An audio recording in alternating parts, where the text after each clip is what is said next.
The hot Texas sun beat down on the auction platform as I stood there, my wrists bound with rough rope that had already rubbed my skin raw.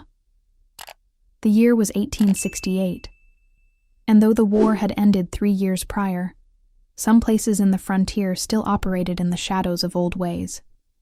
This was one of them, a dusty outpost where desperate souls were still traded like cattle, where the law was whatever the strongest man decided it would be.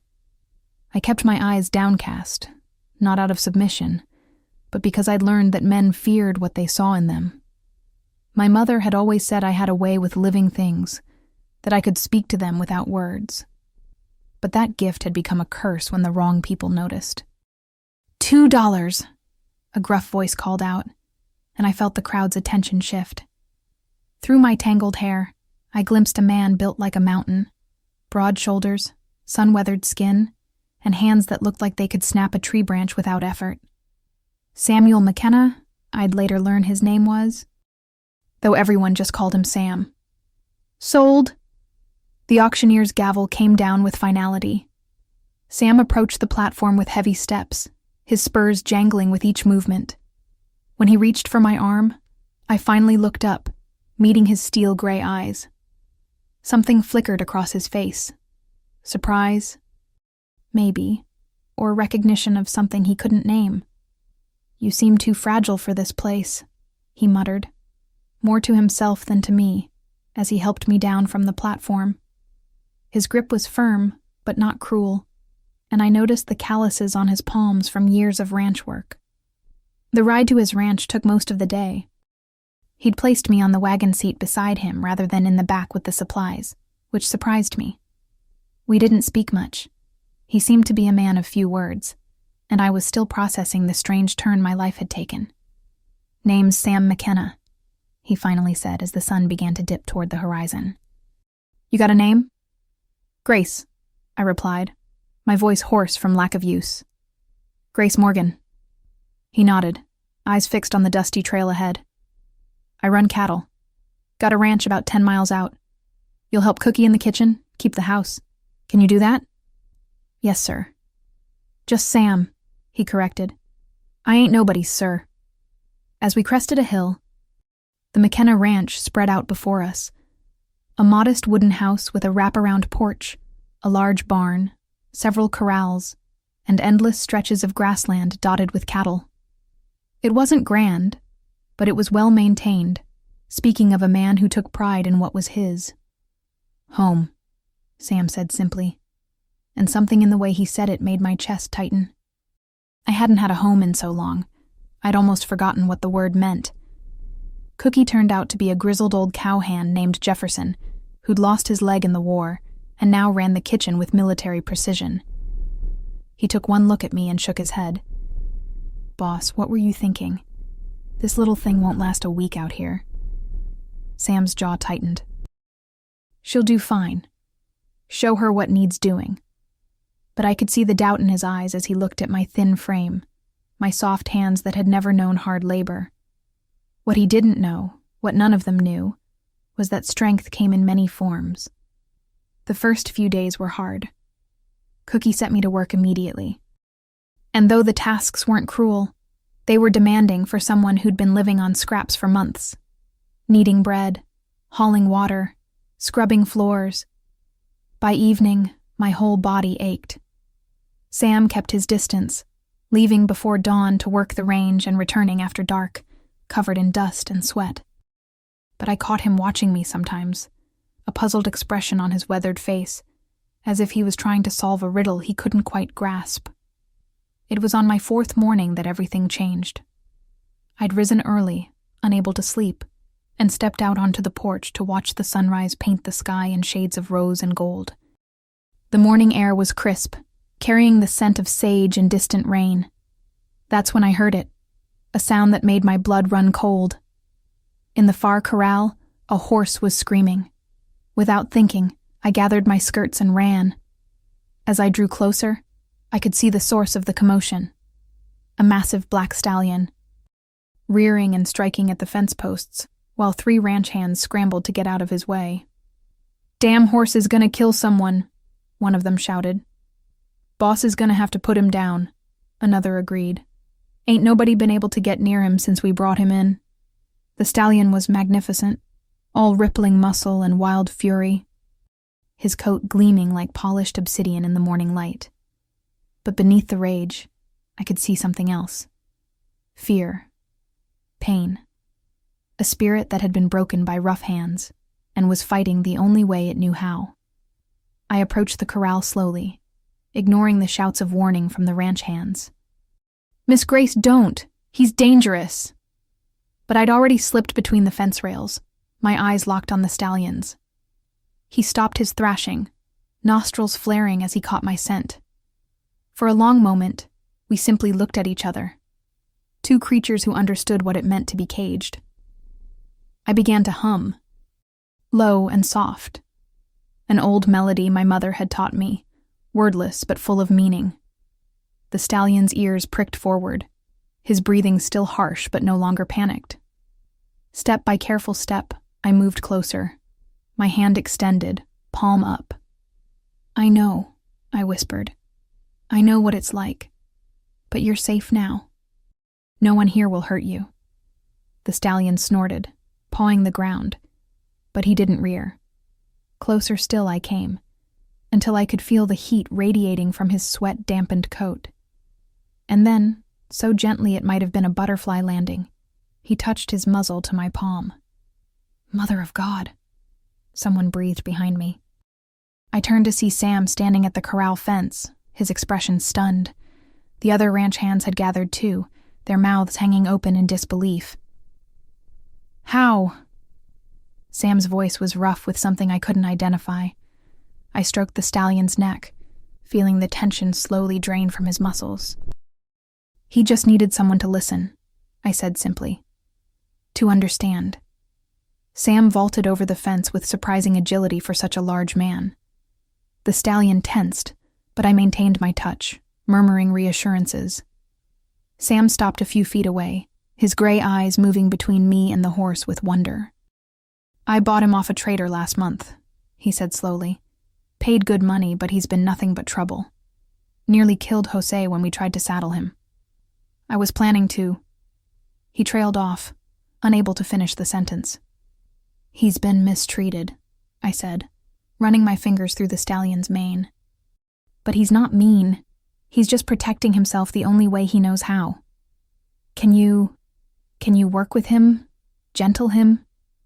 I met Sam's eyes, seeing him truly for the first time. Not just the gruff rancher who'd bought me for $2, but a man who loved his animals, who was willing to give a difficult horse another chance. "If you'll let me." Something shifted in his expression then. Respect, maybe, or the first stirrings of something deeper. "The horse is yours to work with. Whatever you need, just ask." From that day forward, my place on the ranch changed. I still helped Cookie in the kitchen, but my mornings were spent with the horses. Word spread quickly about the woman who could whisper to the wild ones, and soon Sam was bringing me all his difficult cases. There was Buttercup, a mare so skittish she'd bolt at shadows. Within a week she was eating from my hand. Then came Rex, a gelding who'd developed a dangerous habit of biting. It took patience, but eventually, he learned to trust again. Sam began joining me during these sessions, leaning against the fence rail and watching with those intense gray eyes. Sometimes he'd ask questions about my methods, genuinely curious about how I seemed to understand what the horses needed. "It's not magic," I told him one afternoon as I worked with a young colt. "Everything speaks if you know how to listen. The way they hold their ears, the tension in their muscles, the look in their eyes. It all tells a story." "Is that how you see people too?" he asked, and there was something vulnerable in his voice that made me look up. "Sometimes," I admitted. "And what do you see when you look at me?" I studied him for a long moment. This giant of a man who could break a wild horse through sheer strength, but chose instead to bring them to me. Who'd bought a woman at auction, but treated her with unexpected kindness. Who wore his loneliness like a second skin, visible only to those who knew how to look. "I see someone who's been alone too long," I said softly. Someone who's built walls so high, he's forgotten what's on the other side. Sam's jaw tightened, and for a moment, I thought he might walk away. Instead, he surprised me. "My wife died 5 years ago," he said, the words seeming to catch in his throat. "Fever took her and our boy. After that, I just stopped feeling things. Easier that way." My heart ached for him. I knew that kind of loss, the way it hollowed you out and left you walking through life like a ghost. Without thinking, I reached through the fence rails and touched his hand. He flinched but didn't pull away. His skin was rough, marked by years of hard work, but warm. Alive. "Feeling nothing isn't living," I said. "It's just existing." "Been doing that for so long I forgot there was a difference," he admitted, his fingers slowly curling around mine. That touch sparked something between us. Not quite romance yet, but the possibility of it. A recognition that we were both broken in our own ways, but maybe together we could find a way to heal. The days began to take on a rhythm. Mornings with the horses, Sam often by my side. Afternoons helping Cookie, who'd gone from skeptic to fierce protector, warning off any ranch hand who looked at me too long. Evenings on the porch, watching the sun paint the sky in impossible colors, while Sam told me about his plans for the ranch, his dreams of building something that would last. "Why did you buy me?" I asked one evening, the question that had been burning in my mind since that first day. Sam was quiet for so long. I thought he wouldn't answer. Honestly, I don't know. I was in town for supplies, heard about the auction. Something made me go, and when I saw you standing there, he shook his head. You looked like a bird with broken wings. Made me want to give you a safe place to land. And now? He turned to look at me, and the intensity in his gaze made my breath catch. Now I think maybe I was the one who needed saving. The moment stretched between us, full of unspoken possibilities.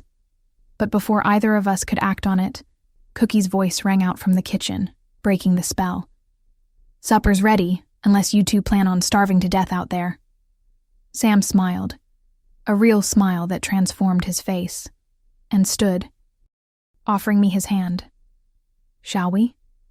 I took it, marveling at how natural it felt, how right. We shall. But our growing closeness hadn't gone unnoticed. Jake Morrison, Sam's foreman, had been watching with increasing displeasure. He'd been with the ranch for 3 years, had expected to eventually become a partner. The arrival of a woman who'd captured not just Sam's attention, but his trust, was a threat to everything Jake had planned. It started small.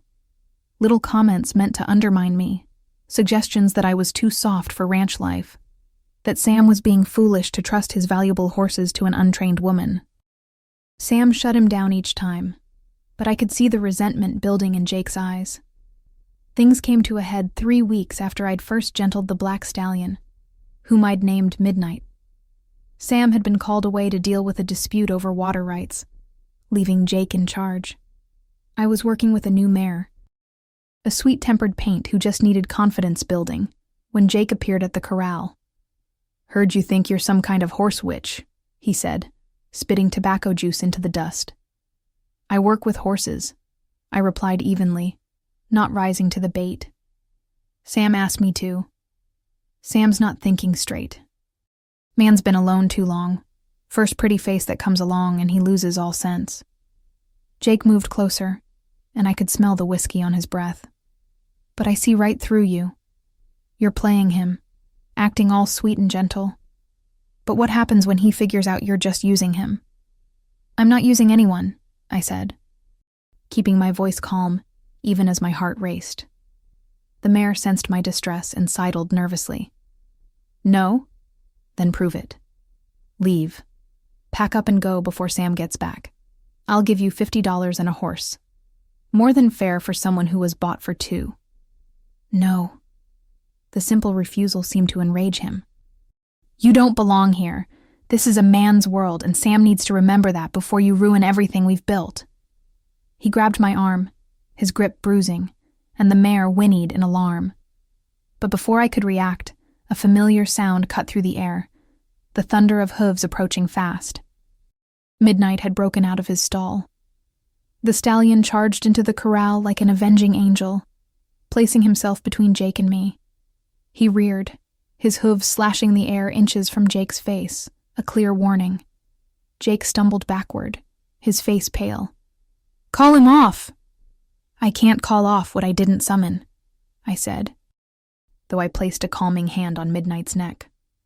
The stallion held his ground, ears pinned back, ready to defend. "What the hell is going on here?" Sam's voice cracked like a whip. He stood at the corral gate, having returned early, his face dark with fury as he took in the scene, Jake's guilty expression. The red marks on my arm where he'd grabbed me, Midnight standing protectively by my side. "Boss, I can explain," Jake began. "Pack your things," Sam cut him off. "You've got an hour to get off my land." "You're choosing her over me? I've been here 3 years. And in 3 years you never understood the first thing about what we do here," Sam said, his voice deadly quiet. "We don't manhandle women. We don't threaten them. And we sure as hell don't put our hands on them. Get out." Jake's face twisted with rage, but he knew better than to challenge Sam directly. He stomped off toward the bunkhouse, muttering curses under his breath. Sam vaulted the fence and was at my side in seconds, his hands gentle as he examined my arm. "Did he hurt you?" "I'm fine," I assured him, though I was trembling slightly. "Midnight." He protected me. Sam looked at the stallion with something like awe. "Horses know good people," he said softly. "They know who's worth protecting." His hands moved from my arm to cup my face, his thumbs brushing over my cheekbones. "Grace, I know," I whispered. "I know."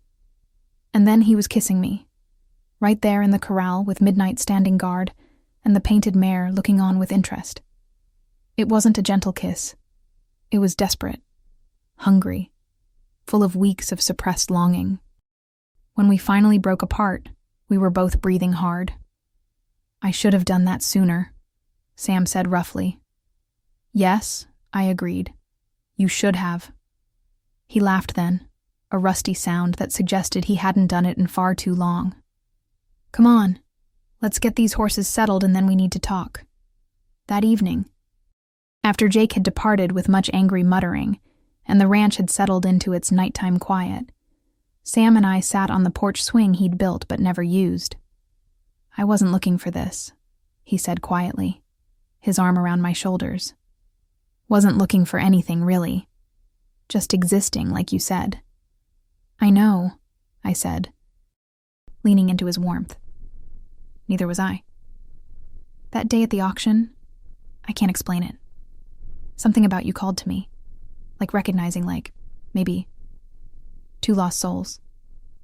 "Not lost anymore," I corrected softly. He pressed a kiss to my temple. "No, not anymore."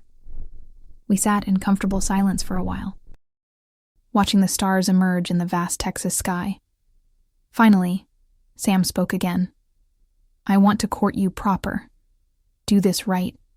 You deserve that." I turned to look at him, this rough-hewn man who'd shown me more kindness in a few weeks than I'd known in years.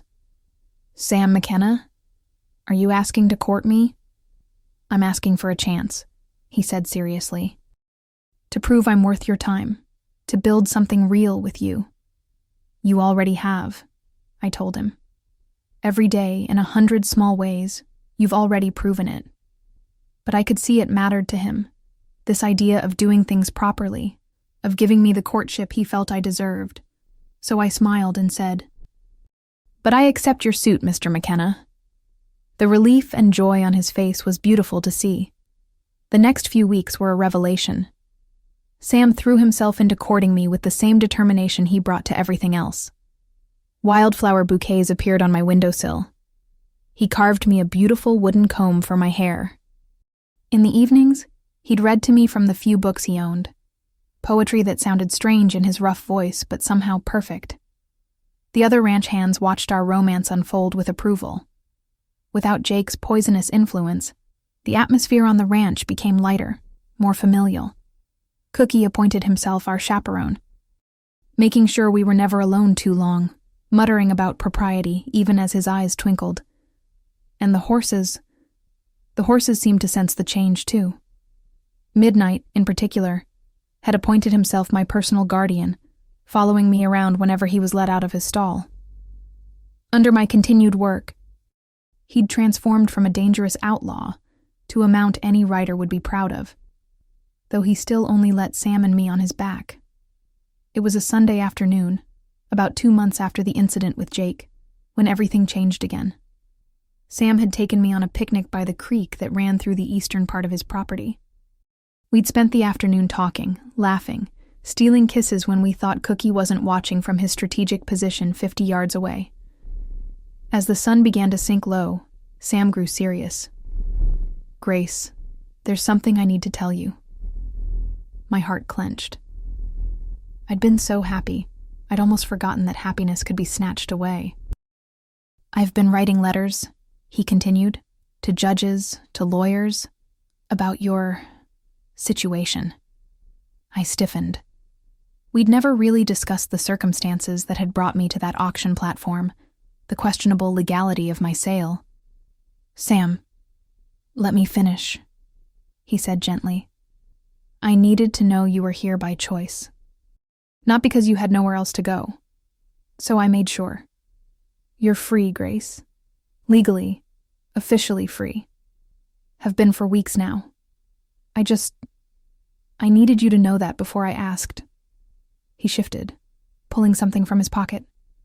A simple gold ring caught the dying light. "It was my mother's," he said, his voice rough with emotion. "She told me to give it to the woman who made me remember how to live again. Grace Morgan, will you marry me?" I stared at him. This man who'd not only saved me, but had made sure I could save myself. Who'd given me choices when I'd had none. Who'd seen strength in me when everyone else saw weakness. "Yes," I whispered, then louder. "Yes, Sam McKenna, I'll marry you." He slipped the ring onto my finger with shaking hands, then kissed me with a fervor that made Cookie clear his throat loudly from his distant post. We were married 3 weeks later, in the small church in town. It wasn't a grand affair, just Cookie, the ranch hands, and a few neighbors Sam had known for years. But when I walked down that aisle in a simple white dress Cookie's sister had sewn for me, and saw Sam waiting at the altar, his eyes bright with unshed tears, I knew I was exactly where I belonged. "You sure you want to hitch yourself to an old cowboy?" he whispered as I reached him. "You're not old," I whispered back. "You were just sleeping, and now we're both awake." The preacher cleared his throat, and we turned to face him, hands clasped, ready to begin our life together. The wedding night was tender and passionate by turns. Sam was gentle, patient, treating me like I was made of spun glass until I showed him I was stronger than I looked. We loved each other in the big bed he'd carved himself, whispering promises and hopes for the future as the night wind sang through the windows. "I love you," he said, the words seeming to surprise him even as he spoke them. "Never thought I'd say that again, but I love you, Grace McKenna." "And I love you," I replied, tracing the scars on his chest, each one a story of survival. Forever. The first year of our marriage passed in a blur of happiness. The ranch prospered under our combined care, Sam handling the cattle and the business side while I developed a reputation as the best horse trainer in 3 counties. People brought their problem horses from miles around, and I worked with each one, teaching them to trust again. But more than the horses, I worked with their owners, showing them that gentleness could accomplish what force never could. It became common to see hard-bitten cowboys watching in wonder as I coaxed cooperation from animals they'd written off as hopeless. Sam supported me completely, building new corrals for my work, accompanying me to distant ranches when someone needed help with a particularly difficult case. He'd become my assistant, learning my methods, developing his own gift for reading equine body language. "You've changed everything," he told me one evening as we watched a particularly satisfying sunset. Not just for me, but for how people around here think about horses, about training. You've made us all better. We've changed each other, I corrected, curled against his side on our porch swing. That's what love does. It was a Tuesday morning when I first felt the flutter in my belly. I'd been working with a young filly, teaching her to accept a saddle when the sensation made me pause. Sam noticed immediately. He'd become attuned to my every movement, my every mood. What's wrong? He was at my side in an instant. Nothing's wrong, I said slowly, my hand moving to my stomach. Sam, I think we're going to have a baby. The expression on his face was indescribable. Joy, terror, wonder, and love, all mixed together. He pulled me into his arms, holding me like I was the most precious thing in the world. A baby, he breathed. Our baby. Our baby, I confirmed, laughing and crying at the same time. Cookie, who'd come to see what the commotion was about, took one look at us and grinned. About time. I was starting to think I'd have to have a talk with you two about the birds and the bees. The pregnancy months were a special time. Sam became even more protective, if that was possible, trying to stop me from working with the horses until I pointed out that I was pregnant, not made of glass. We compromised. I could continue training, but only the gentlest horses, and always with someone nearby. The ranch hands treated me like a queen, bringing me special treats, offering to carry anything heavier than a coffee cup. Even Midnight seemed to understand, becoming even more gentle when I was around, often resting his big head on my growing belly.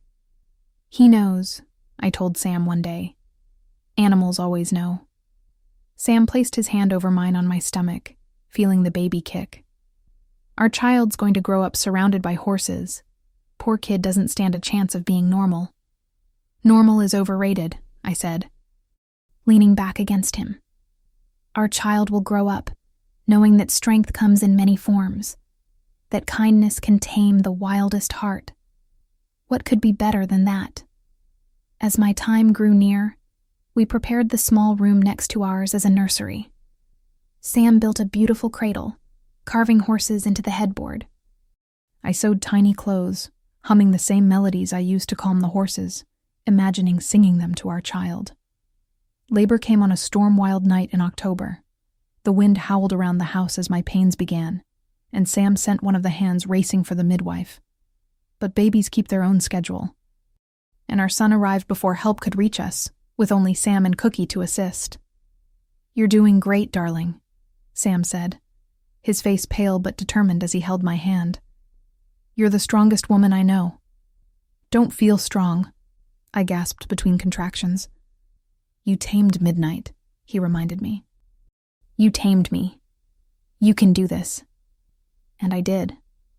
As the storm raged outside, our son entered the world with a lusty cry that was the most beautiful sound I'd ever heard. Sam caught him, his hands sure despite their trembling, and placed him on my chest. He's perfect, Sam whispered, tears streaming down his face. Look what we made, Grace. Look what our love made. We named him Daniel, after Sam's father. He had his father's gray eyes and my dark hair, and from the beginning, it was clear he'd inherited both our stubborn streaks. The midwife, when she finally arrived, proclaimed both baby and mother healthy. As she was leaving, she pulled Sam aside, but I heard her words.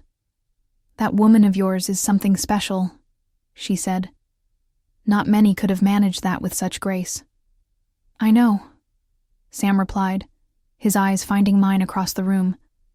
Believe me, I know. Life with a baby brought new challenges and new joys. Daniel was a happy child, curious about everything, especially the horses. From the time he could sit up, he wanted to be at the corrals, watching me work. Midnight became his special guardian, always gentle, always watchful when the baby was near. He's going to be a horseman, Sam said proudly, watching our son pat Midnight's nose with chubby hands. Got it in his blood from both sides. The ranch continued to thrive. We hired more hands to help with the growing operation, and I trained several of them in my methods. What had started as one woman's unusual gift had become a new way of thinking about horse training, spreading throughout Texas and beyond. Letters came from far and wide, asking for advice, for help, sometimes just to thank me for showing them a better way. Sam would read them aloud in the evenings, his voice full of pride. "You've started something," he'd say, "a revolution in kindness." "We've started something," I'd correct, bouncing Daniel on my knee. "None of this would have happened without you believing in me." When Daniel was 2, a drought hit Texas hard. Water became scarce, grass withered, and many ranchers were forced to sell off their herds at a loss. But Sam had planned ahead, had dug extra wells, had set aside resources. We not only survived, but were able to help our neighbors, sharing water, sharing hope. "That's what community does," Sam explained to Daniel, though the boy was too young to understand. "We take care of each other." It was during the drought that I discovered another aspect of my gift. The horses I'd trained seemed to handle the stress better, stayed calmer, required less resources. Other ranchers noticed, and suddenly everyone wanted to know not just how I trained horses, but how I cared for them. "It's about trust," I explained at a gathering of local ranchers. "A horse that trusts you will work with you through anything. Force creates fear, and fear wastes energy.